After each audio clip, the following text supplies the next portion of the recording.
ഞങ്ങളടുത്ത് വാട്സപ്പിലൂടെയും അല്ലാതെയും മൊബൈലിലൂടെയും ചോദിക്കുന്നുണ്ട് കുറ്റിക്കുരുമുളക് നിലത്ത് നടാൻ പറ്റുമോ എന്ന്.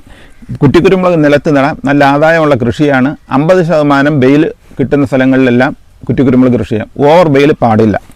ഇത് ബ്രസീലിയൻ തിപ്പലിയിൽ ഗ്രാഫ്റ്റ് ചെയ്ത കുറ്റിക്കുരുമുളക് നടുന്നതിന് 1.5 അടി നീളം വീതി താഴ്ച കുഴിയെടുത്ത് അതിൽ ചാണകപ്പൊടി, വേപ്പം പിണ്ണാക്ക്, എല്ലുപൊടി, കുറച്ച് റോക്ക് ഫോസ്റ്റ് എല്ലാം കൂടെ മണ്ണുമായിട്ട്, സ്യൂഡോമോണസ് എല്ലാം കൂടെ മണ്ണുമായിട്ട് മിക്സ് ചെയ്ത് കുഴി മൂടിയ ശേഷം ബ്രസീലിയൻ തിപ്പലിയിൽ ഗ്രാഫ്റ്റ് ചെയ്ത കുറ്റിക്കുരുമുളക് ഇതുപോലെ നട്ട് 2 അടി നീളത്തിലുള്ള പൈപ്പ് മുറിച്ച് 3/4 അടി താഴോട്ട് നടുക. താഴോട്ട് വന്ന് ഇതേപോലെ ചേർത്ത് കെട്ടിക്കൊടുക്കുക.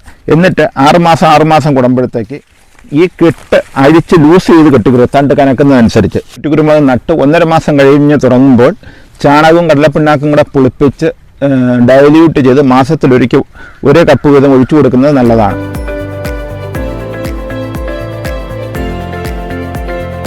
ബ്രസീലിയൻ തിപ്പലിയിൽ ഗ്രാഫ്റ്റ് ചെയ്ത കുറ്റിക്കുരുമുളക് തൈകൾക്ക് ഞങ്ങളുടെ നഴ്സറിയുമായിട്ട് ബന്ധപ്പെടുക. നമ്പർ വീഡിയോയിൽ കൊടുത്തിട്ടുണ്ട്.